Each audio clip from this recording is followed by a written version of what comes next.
नमस्कार।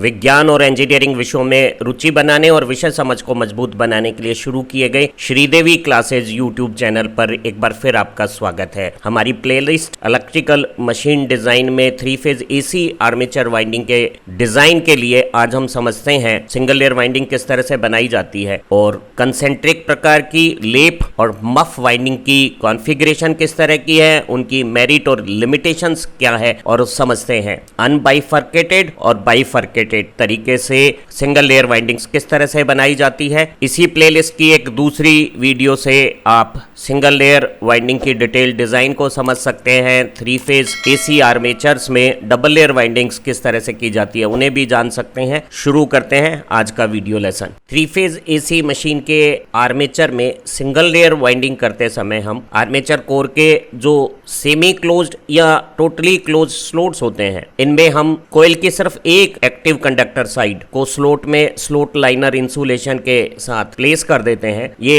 Active coil side multi turn insulated copper turns हो सकते हैं। डबल लेयर वाइंडिंग की भांति ही 2 लेयर के बीच में इंटरलेयर सेपरेशन इंसुलेशन की यहाँ आवश्यकता नहीं रहती है। एक कोयल में 2 एक्टिव कोयल साइड्स होती हैं जो 2 स्लॉट्स में आएंगी, तो एक सिंगल लेयर वाइंडिंग में जो सारी कोयल के नंबर बनेंगे वो हमारे टोटल स्लॉट जो मशीन में होते हैं उनसे आधी होती है। अगर स्लॉट चॉइस है तो उस मशीन में जो टोटल नंबर ऑफ कॉइल्स बनेगी वो सिर्फ 12 बनेगी। इसी तरह से 36 स्लॉट की अगर सिंगल लेयर वाइंडिंग करेंगे तो there would be only 18 coils, क्योंकि सिंगल लेयर वाइंडिंग में स्लॉट की ओपनिंग फुल्ली ओपन रखने की जरूरत नहीं है, उसे सेमी क्लोज्ड या टोटली क्लोज्ड बनाया जा सकता है। ऐसी स्थिति में एयर गैप का रिलेक्टेंस कम हो जाएगा। वर्किंग मैग्नेटिक फ्लक्स बनाने के लिए एमएमएफ रिक्वायरमेंट या एम्पियर टर्न्स रिक्वायरमेंट कम हो जाएगी। स्लॉट और टीथ पोर्शन जब रोटेशन के दौरान अल्टरनेट होते हैं तो एयर गैप में जो टीथ का पल्सेशंस होता है वो कम हो जाएगा, तो टीथ लॉसेस कम होंगे। नॉइज और वाइब्रेशंस कम होने से मोटर का ऑपरेशन है वो ज्यादा क्वाइटर हो जाएगा, शांत हो जाएगा। 3 फेज एसी आर्मेचर की सिंगल लेयर वाइंडिंग के दौरान डबल लेयर की जैसे ही 2 लेयर के बीच में इंटरलेयर इंसुलेशन नहीं है और 2 अलग अलग फेज के कंडक्टर भी एक ही स्लॉट में नहीं है, तो ऐसी वाइंडिंग कॉन्फ़िगरेशन में एक ही स्लॉट के अंदर 2 अलग अलग फेज के जो कंडक्टर के बीच में इंसुलेशन फेलर और ब्रेकडाउन्स होते हैं वो नहीं होंगे। एक सिंगल लेयर वाइंडिंग की रिपेयर आसान है। अगर एक ही फेज में कोई इंसुलेशन फेलर या रिप्लेसमेंट की जरूरत है तो बाकी 2 फेज को बिना डिस्टर्ब किए केवल एक फेज की वाइंडिंग को रिपेयर करके मशीन को ठीक किया जा सकता है। इसलिए ओवरऑल रिपेयर इजी, कन्वीनियंट और इकोनॉमिक है compare to double layer winding. जब 2 लेयर के बीच में इंटरलेयर इंसुलेशन जैसी रिक्वायरमेंट नहीं है तो हम इस स्लॉट के स्पेस में कंडक्टर एरिया को बढ़ा सकते हैं और इस तरह से स्लॉट में टोटल कॉपर अमाउंट ज्यादा होने से स्लॉट फिल या स्पेस फैक्टर इंप्रूव हो जाता है। सिंगल लेयर वाइंडिंग की कुछ अपनी समस्याएं हैं। डबल लेयर वाइंडिंग में हम कॉइल की शेप में एक डायमंड किंक मुड़ाव देते हुए सभी लेयर के ओवरहैंग क्रॉसिंग को स्मूथ बना सकते थे, लेकिन सिंगल लेयर वाइंडिंग में ये जो ओवरहैंग की जो क्रॉसिंग्स हैं वो जटिल हो जाती है। इसलिए हमें कुछ कॉइल छोटी कुछ बड़ी अलग अलग शेप और साइज में बनानी होती है। इससे वाइंडिंग की लेबर और कॉस्ट इंक्रीज हो जाती है और वाइंडर के पास काम करते समय जो हुनर चाहिए, स्किल चाहिए, वो भी ज्यादा चाहिए। सिंगल लेयर वाइंडिंग बनाते समय स्लॉट पर पोल पर फेज इंटीजर होना जरूरी है। हम फ्रैक्शनल स्लॉट वाइंडिंग्स नहीं बना सकते। वाइंडिंग को शॉर्ट पिच करना भी और डिजाइन करना बहुत ज्यादा मुश्किल है। शॉर्ट पिचिंग से जो टाइम हार्मोनिक का रिडक्शन होता है या फ्रैक्शनल स्लॉट वाइंडिंग जो स्पेस हार्मोनिक का रिडक्शन करती है वो सिंगल लेयर वाइंडिंग में संभव नहीं है। इसलिए एयर गैप के एमएमएफ डिस्ट्रीब्यूशन में टाइम हार्मोनिक्स की अमाउंट ज्यादा होती है। इन हार्मोनिक्स के कारण मशीन के ऑपरेशन के दौरान आयरन लॉस बढ़ेंगे और स्लॉट की ओपनिंग सेमी क्लोज्ड होने से जो एडवांटेज हुए थे नॉइस और क्वाइटर ऑपरेशंस के वो नलीफाई हो जाएंगे। मशीन की ओवरऑल ऑपरेशन में नॉइस बढ़ सकती है। इन सिंगल लेयर वाइंडिंग की मोटरों की स्टार्टिंग परफॉर्मेंस भी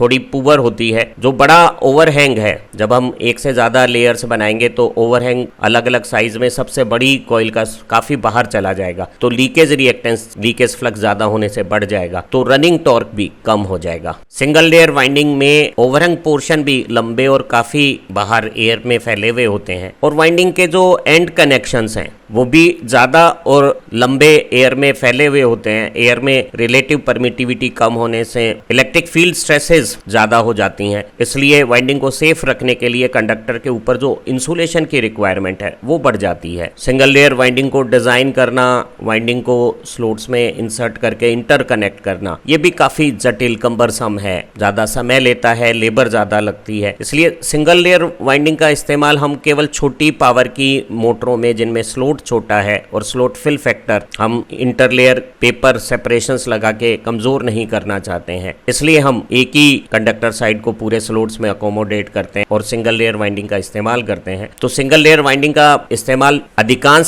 सिंगल फेज मोटरों में किया जाता है और 3 फेज इंडक्शन मोटर अगर छोटे पावर साइज की है तो उसमें सिंगल लेयर वाइंडिंग का इस्तेमाल किया जाएगा। आज की इस वीडियो में हम सिंगल लेयर वाइंडिंग के बारे में सारी बेसिक जो इंफॉर्मेशन है और नॉलेज है वो इम्पार्ट करेंगे। सिंप्लीफाइड वाइंडिंग लेआउट और डायग्राम्स किस तरह के होते हैं वो भी समझाएंगे, अलग अलग टाइप की वाइंडिंग्स को डिटेल में एक्सप्लेन करेंगे और किसी दूसरी वीडियो में हम डेवलप्ड वाइंडिंग डायग्राम डिजाइन करना भी सीख रहे हैं। जब आर्मेचर कोर में स्लोट टोटल क्लोज्ड या सेमी क्लोज्ड होते हैं और स्लोट में सिर्फ कॉइल की एक एक्टिव साइड पूरी तरह से अकोमोडेट होती है, इसके ऊपर इंटरलेयर इंसुलेशन लगा के कोई दूसरी कॉइल साइड नहीं होती, ऐसी स्थिति में पूरी वाइंडिंग में जो नंबर ऑफ कॉइल्स बनती हैं वो स्लोट के नंबर से आधी होती हैं और ऐसी वाइंडिंग को हम सिंगल लेयर वाइंडिंग कहते हैं। हम सिंगल लेयर वाइंडिंग का इस्तेमाल बहुत छोटी पावर रेटिंग की जो 3 फेज इंडक्शन मोटर्स हैं उन्हीं में किया जाता है। सिंक्रोनस अल्टरनेटर्स में सिंगल लेयर वाइंडिंग का इस्तेमाल नहीं होता है और सभी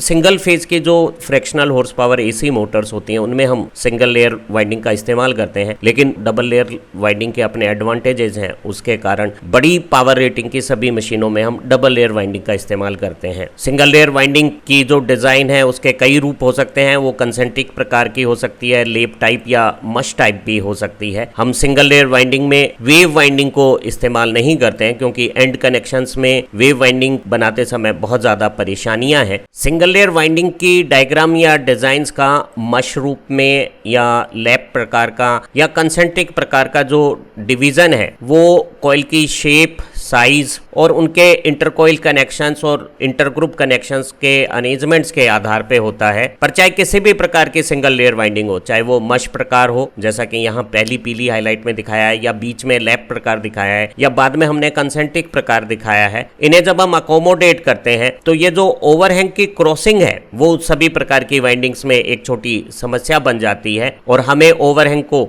2 या 3 लेयर्स में या प्लेन्स में अकोमोडेट करना पड़ता है। ओवरहैंग के साइज बड़े हो जाते हैं, एंड कनेक्शंस भी इसीलिए लंबे बाहर निकालने पड़ते हैं। एक वाइंडर को भी वाइंडिंग करते समय ज्यादा टेक्निकल स्किल्स की जरूरत होती है। जब वो सिंगल लेयर वाइंडिंग को स्लोट्स में इंसर्ट करता है तो उसे ज्यादा समय लगेगा और ज्यादा मेहनत लगेगी, और अगर वाइंडिंग करने वाला स्किल्ड नहीं है तो वो सिंगल लेयर वाइंडिंग्स को ठीक से नहीं कर पाएगा। सिंगल लेयर वाइंडिंग के 2 पॉपुलर कॉन्फ़िगरेशंस हैं। एक कॉन्फ़िगरेशन में हम पूरे कॉइल ग्रुप को जो 2 कॉइल से बना हुआ है उसे एक ही रूप में बिना बिखेरे अनबाइफर्केट किए हुए इस्तेमाल करते हैं। वहीं एक दूसरे कॉन्फ़िगरेशन में जो 1 नंबर स्लोट में कॉइल है उसे लेफ्ट साइड में एक दूसरे स्लोट में बांटकर और दूसरी कॉइल को राइट साइड में अपने कॉन्फ़िगरेशन के साथ 2 विभाजन कर दिया। जैसे अगर हम यहाँ समझें, ये दूसरे काली कलर में जो हमने कॉइल्स दिखाई हुई है अनबाइफर्केटेड, उसमें जो 13 नंबर स्लोट और 20 नंबर स्लोट में जो कॉइल थी उसे दूसरी लेफ्ट साइड में हमने 13 और 8 में बांट दिया है और एक ही कॉइल के 2 टुकड़े कर दिए हैं। तो इस तरह की जो कॉइल है वो तो बाइफर्केटेड कॉइल कहलाती है और ये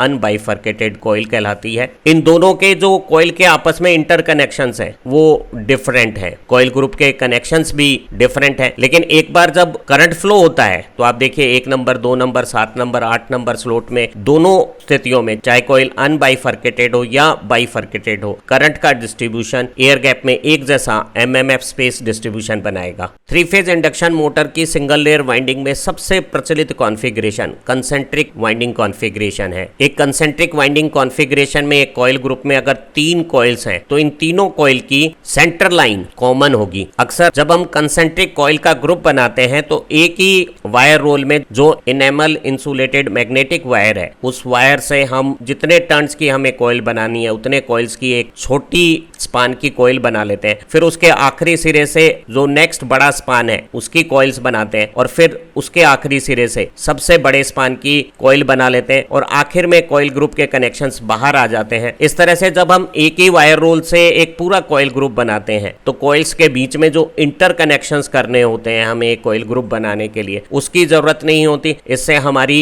वाइंडिंग में इंसुलेशन फेलर, ब्रेकडाउन्स, मेंटेनेंस समस्याएं, शॉर्ट सर्किट की समस्याएं कम हो जाती हैं एंड कनेक्शंस के एरियाज में। और हम जब बाहर कंडक्टर्स को निकालते हैं कॉइल से तो उन्हें स्लीव्स में रख लेते हैं ताकि इंसुलेशन को भी हम थोड़ी स्ट्रेंथनिंग दे सकें। कंसेंट्रिक वाइंडिंग में एक ही कॉइल ग्रुप की जो अलग अलग कॉइल्स हैं उनकी शेप और साइज अलग अलग होने से ओवरहैंग की क्रॉसिंग स्मूथ हो जाती है। लेकिन हम कंसेंट्रिक वाइंडिंग तभी कर पाएंगे जब स्लोट पर पोल पर फेज जिसके बराबर हम कॉइल पिच लेते हैं, हमारी एवरेज कॉइल पिच और स्लोट पर पोल पर फेज अगर इवन नंबर ऑफ स्लोट्स होगा तभी हम कंसेंट्रिक वाइंडिंग्स को कर सकेंगे। एक डिटेल्ड वाइंडिंग डिजाइन्स को समझते समय ये कंसेप्ट हमें समझ में आ जाएगी। जब हम कॉइल को स्लोट्स में इंसर्ट करते हैं तो इन 3 कॉइल का कॉइल ग्रुप हम फॉर्मर पे प्री फैब्रिकेट कर लेंगे अलग अलग शेप और साइज के साथ। उसके बाद सबसे पहले जो सबसे छोटे स्पान की इनर कॉइल है उसको एक स्लोट में इंसर्ट करके उसकी दूसरी साइड स्लोट स्पान के हिसाब से दूसरे स्लोट में डाल देंगे। अब जो बड़ी नेक्स्ट कॉइल है उसे एक स्लोट लेफ्ट और एक स्लोट राइट, अगर सबसे छोटी कॉइल का कॉइल स्पान y था तो अब 2 स्लोट ज्यादा y+2 के साथ नेक्स्ट कॉइल डाल देंगे और इस तरह से अगर और भी कॉइल्स हैं तो उन्हें 2 स्लोट और ज्यादा y+4 स्पान के साथ 2 स्लोट स्पान ज्यादा के साथ स्लोट्स में इंसर्ट कर देंगे। तो सबसे पहले सबसे छोटे कॉइल स्पान को इंसर्ट करते हैं और फिर बड़े स्पान की कॉइल्स को 1 बाय 1 इंसर्ट्स करके हम वाइंडिंग फैब्रिकेट करते हैं। एक कंसेंट्रिक वाइंडिंग का लेआउट और डिजाइन है वो 2 पैरामीटर पे डिपेंड करता है, एक स्लोट पर पोल पर फेज और दूसरा एवरेज पोल पिच बनाने के लिए अलग अलग कॉइल स्पान जो हमें लेने होते हैं। एक कंसेंट्रिक वाइंडिंग में एक्टिव कॉइल साइड को जोड़ने के लिए जो ओवरहैंग के अरेंजमेंट्स आते हैं वो एक के ऊपर एक कंटिन्यूअस चेन जैसी रिंग्स बना लेते हैं, इसलिए कुछ लोग कंसेंट्रिक वाइंडिंग को चेन वाइंडिंग भी कहते हैं। और लैप और कंसेंट्रिक वाइंडिंग दोनों को हम 2 रूपों में डिफाइन कर सकते हैं। एक को हम बोलते हैं हाफ कॉइल्ड या अनबाइफर्केटेड और दूसरे को बोलते हैं वोल कॉइल्ड, पूरी कॉइल वाली बाइफर्केटेड। जो हमारी हाफ कॉइल्ड कॉन्फ़िगरेशन है उसमें अगर 4 पोल की डिजाइन करनी है तो हम केवल 2 ही कॉइल्स बनाएंगे, नंबर ऑफ पोल से आधी संख्या में कॉइल ग्रुप्स होते हैं। वहीं बाइफर्केटेड में जितने पोल होंगे उतनी ही कॉइल ग्रुप्स बनाए जाएंगे। समझते हैं अनबाइफर्केटेड या हाफ कॉइल वाइंडिंग का लेआउट किस तरह का होता है। इन्हें हम हेमीट्रोपिक वाइंडिंग भी कहते हैं। अगर वाइंडिंग डिजाइन में स्लोट पर पोल इवन 6 आ रहा है, डिजाइन कैलकुलेशन में स्लोट पर पोल 6 आ रहा है और एसपीपी स्लोट पर पोल पर फेज 2 आ रहा है तो हमने 2 कॉइल का एक कॉइल ग्रुप बनाना है जिसमें कॉइल स्पान 5 स्लोट और 7 स्लोट इस तरह से लिया गया है कि इनका एवरेज हमारे स्लोट पर पोल जो पोल पिच है 6 उसके बराबर हो जाएगा। एसपीपी के बराबर नंबर ऑफ कॉइल से जो कॉइल ग्रुप बना है उस कॉइल ग्रुप की एक एक्टिव कॉइल साइड एक पोल के नीचे है और दूसरी एक्टिव साइड दूसरे पोल के नीचे रखी जाती है। 2 कॉइल ग्रुप को जब हम N2 स्टार्ट इंटरकनेक्ट करते हैं तो ये यहाँ 4 मैग्नेटिक पोल की कॉन्फ़िगरेशंस को डेवलप कर देते हैं एयर गैप के स्पेस में। अगर स्टार्ट एंड से करंट एंटर होता हुआ इस तरह से पहली कॉइल ग्रुप की कम स्पान वाली कॉइल में फ्लो होता हुआ बाद में ज्यादा स्पान वाली कॉइल में फ्लो करके दूसरे कॉइल ग्रुप में फ्लो करता है तो जो करंट का डिस्ट्रीब्यूशन है वो यहाँ अगर एक मैग्नेटिक पोलरिटी बना रहा है तो ये दोनों कॉइल साइड्स जो एक्टिव कॉइल साइड्स हैं अलग अलग कॉइल ग्रुप की वो इस स्पेस में दूसरी मैग्नेटिक पोलरिटी बना देगी, यहाँ एक तीसरी मैग्नेटिक पोलरिटी बन जाएगी और ये 2 कॉइल साइड्स इस पहले ग्रुप की 2 कॉइल साइड्स के साथ मिलकर यहाँ एक चौथा मैग्नेटिक इफेक्ट्स जनरेट कर देगी। कंसेंट्रिक वाइंडिंग्स में एक्टिव साइड को जोड़ने के लिए जो ओवरहैंग्स होते हैं उन्हें हम 2 या 3 सेपरेट लेयर या टायर्स या प्लेन्स में अरेंज करते हैं। अगर हमारे नंबर ऑफ पोल्स 4 या उसके मल्टीपल हो तो उनका जो आधे नंबर में कॉइल ग्रुप्स होंगी वो भी इवन नंबर में होगी। ऐसी स्थिति में हम हम एक सिमेट्रिकल डिजाइन में दो प्लेन्स में ओवरहैंग को प्लेस कर सकते हैं। अन्यथा हमें कोई क्रैंक्ड सा कॉइल ग्रुप कॉन्फ़िगरेशंस बनाना पड़ेगा या 3 प्लेन में ओवरहैंग्स की प्लानिंग करनी पड़ सकती है। और जब ज्यादा प्लेन्स होंगे ओवरहैंग के तो ओवरहैंग एयर गैप में ज्यादा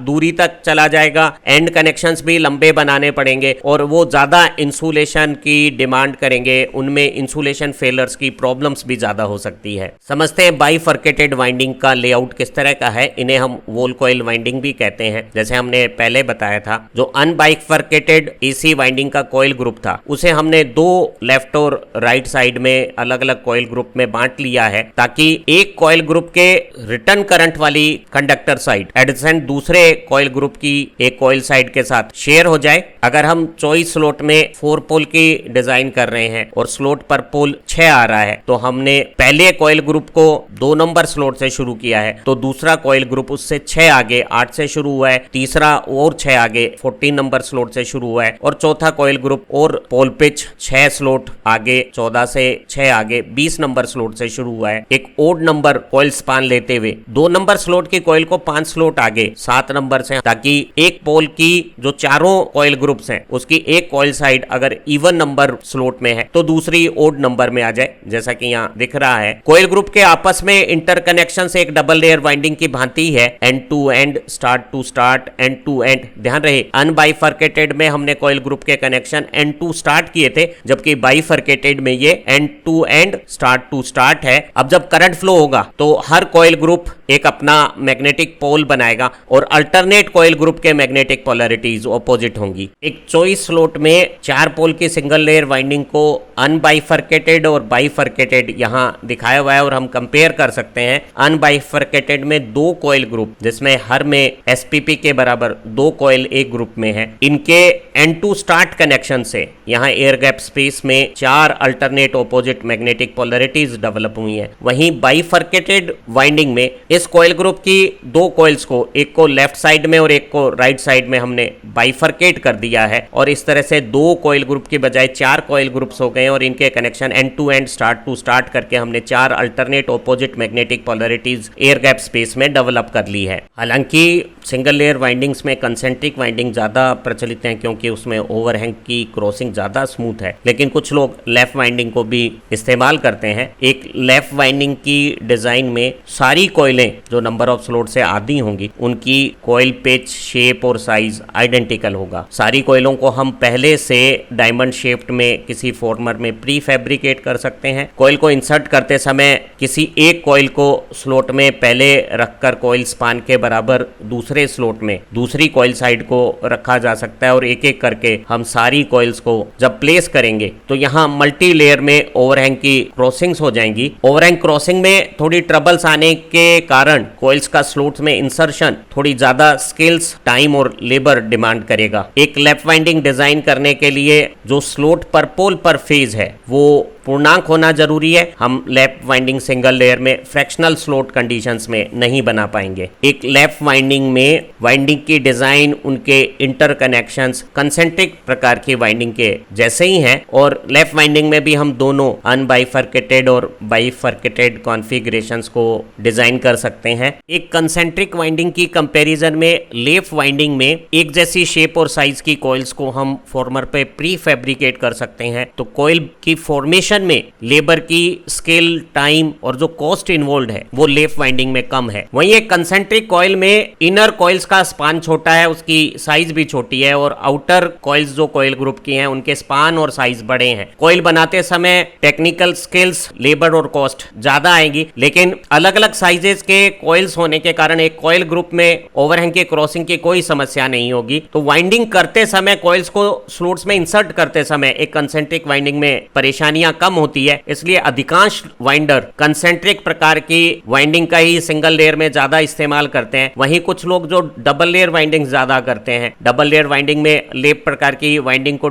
कॉइल्स में इंसर्ट करते समय ओवरहैंग क्रॉसिंग बहुत स्मूथ हो जाती है। उन लोगों का लेफ्ट फॉर्मेशन में अभ्यास ज्यादा होने के कारण वो सिंगल लेयर में भी लेफ्ट वाइंडिंग का प्रयोग ज्यादा करते हैं। एक बार अगर आप इस काले फेज ग्रुप में चाहे वाइंडिंग लैप प्रकार की हो, जिसमें 1 नंबर कॉइल का करंट 7 से टर्न होता है और कॉइल ग्रुप में N2 स्टार्ट जब कनेक्शन होता है तो 2 नंबर और 8 नंबर स्लॉट में जो एक्टिव कंडक्टर साइड्स हैं उनमें करंट फ्लो यहाँ एक जो मैग्नेटिक इफेक्ट बना रहा है, वैसा ही मैग्नेटिक इफेक्ट इनर कॉइल में 2 नंबर स्लॉट का करंट 7 से वापसी करता हुआ जब आखिर में कनेक्शन N2 स्टार्ट करते हैं तो 1 और 8 में जो फ्लो कर रहा है। अब देखेंगे कि दोनों कॉइल का इंटरनल कॉन्फ़िगरेशन अलग है, लेकिन करंट फ्लो से जो मैग्नेटिक इफेक्ट बन रहा है एयर गैप स्पेस में वो दोनों कॉन्फ़िगरेशन का, लैप और कंसेंट्रिक का, आइडेंटिकल है और दोनों में हम अनबाइफर्केटेड और बाइफर्केटेड कॉन्फ़िगरेशंस आइडेंटिकल तरीके के बना सकते हैं। तो कोई वाइंडिंग में लेप पैटर्न इस्तेमाल करेगा या कंसेंट्रिक, वो वाइंडर की अपनी इंटरनल चॉइस हो सकती है। कुछ वाइंडिंग वर्कशॉप्स में और मशीन मैन्युफैक्चरर में सिंगल लेयर वाइंडिंग को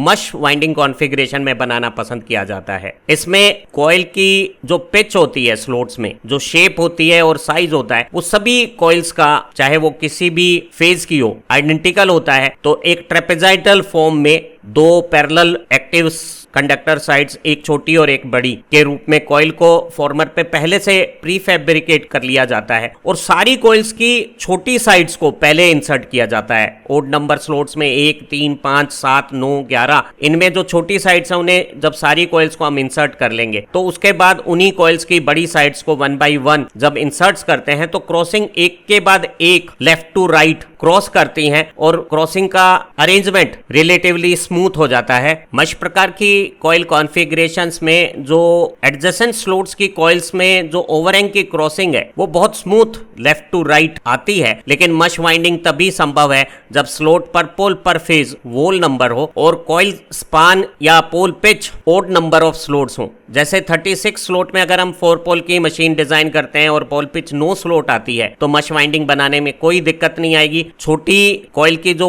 एक्टिव साइड है उसे ओड नंबर 1, 3, 5, 7 इत्यादि में रख देंगे और बड़ी साइड इवन नंबर के स्लॉट्स में आ जाएगी। लेकिन अगर हमारी वाइंडिंग हम 4 पोल के लिए चॉइस स्लॉट में बनाना चाहते हैं और स्लॉट पर पोल 6 आ रहा है तो ऐसी स्थिति में हमें पोल पिच या तो 5 या 7 स्लॉट्स लेनी पड़ेगी। कुछ लोग लैप या कंसेंट्रिक के बजाय मश प्रकार की वाइंडिंग को प्रयोग करते हैं क्योंकि इसमें लैप की भांति ही कॉइल्स के फॉर्मर पे प्री फैब्रिकेशन आसान है और कुछ कंसेंट्रिक प्रकार की वाइंडिंग के भांति ही कॉइल्स को इंसर्ट करते समय परेशानियां कम है। तो इसमें दोनों तरह के एडवांटेजेस हैं, लेकिन अगर आप ज्यादातर कॉमर्शियल मशीन मैन्युफैक्चरर और वाइंडिंग शॉप्स की प्रैक्टिस देखेंगे तो उन्हें सिंगल लेयर में कंसेंट्रिक वाइंडिंग्स बनाना ज्यादा पसंद है। अधिकांश सिंगल फेज की मोटरों में जब सिंगल लेयर वाइंडिंग हम करते हैं तो कंसेंट्रिक प्रकार की वाइंडिंग का ही इस्तेमाल ज्यादा करते हैं। उम्मीद है आज की इस खूबसूरत वीडियो से 3 फेज एसी आर्मेचर वाइंडिंग में सिंगल लेयर वाइंडिंग के जो अलग अलग प्रकार हैं, उनके लेआउट किस तरह से बनाए जाते हैं, उनकी क्या